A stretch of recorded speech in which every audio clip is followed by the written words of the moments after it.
You made it to day 5. Congratulations. You are so close to being through with the first week. So keep up the great work, stay the course, and you'll be feeling wonderful in no time. For many of you, day 5 may even mark a turning point in how you are feeling. You may start to experience less cravings, less hunger, maybe even more energy. So if that's you, I am thrilled for you, and I am so happy that you've made it to this point. If it is not you, then do not be discouraged, because it is just around the corner for you. If you are following the protocol with 100% compliance, it's only a matter of time until you are reaping the benefits of ketosis. So keep up the great work, and know that you're almost through the worst thick of the first week. So today I wanted to talk to you about triggers. Triggers are just when you are reacting to a stimulus. So that can either be positive or negative, but obviously I'm not too concerned about positive triggers. I want to focus today on some negative triggers that can potentially interfere with your weight loss.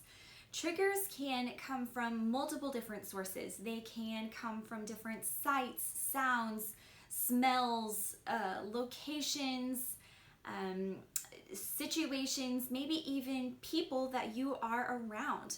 And triggers are going to look different for every single person, but we want to be able to avoid things that are going to try to interfere with your progress and are going to break down your resistance and want you to deviate from the protocol and eating foods that you know are going to make you feel better.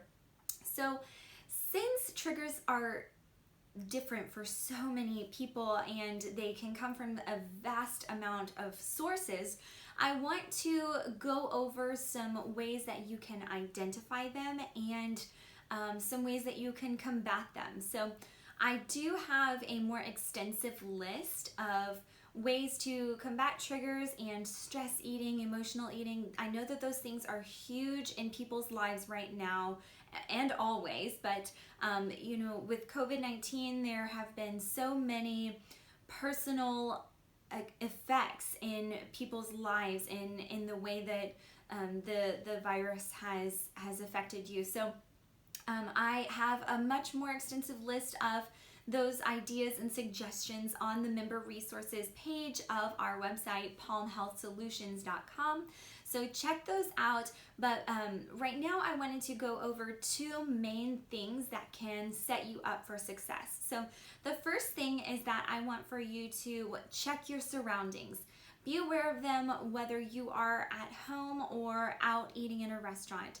I know that many people have been spending a lot more time at home right now. So check your pantry, check your fridge, and make sure that they are free of trigger foods. And if that is not possible for you because someone you live with is not on the protocol and they are eating certain things that you happen to also really love, I have been there. I know what that's like to have those trigger foods in front of you, but there are some different ways that you can try to make that situation a little bit better. So if you talk with the person who is in your house that is eating those things, and if you ask, hey, can I just move that to a different spot so it's not front and center right when I'm opening the door to the pantry or the fridge and it's right in my face? Maybe move it to the back of the pantry or to a lower shelf, or put it in a drawer, someplace that's not going to be highly visible to you. So it's hopefully going to be a little bit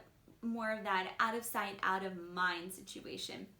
And if you are going to a restaurant where you might be triggered to eat a certain favorite meal or drink a certain drink that you love, something like that, then look at the menu ahead of time and plan out what you are going to be eating in advance so that you are setting yourself up for success. The second thing that I want for you to really focus on is to be mindful with your eating.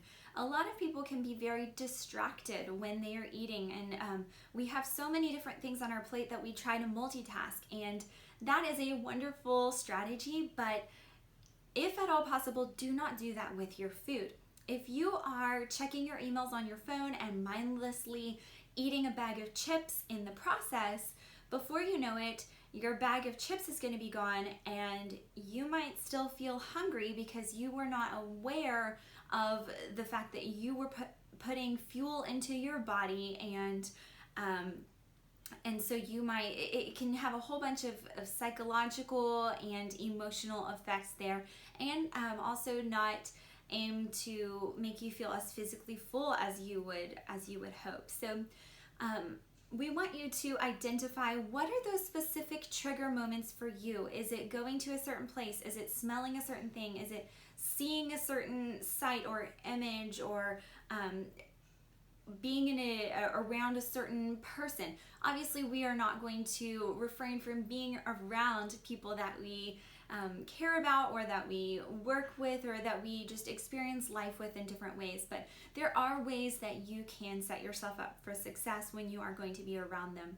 And if the stress eating is a problem for you, if you are constantly like, oh, I need to have this to make myself feel better, then I want for you to find an alternative resource for you to be able to turn to in those moments. Instead of trying to make yourself feel better with food, then try to make yourself feel better with a craft or a hobby, or something that you enjoy, or maybe meditating for a few minutes, or visualizing yourself with having met your weight loss goal and being successful with that.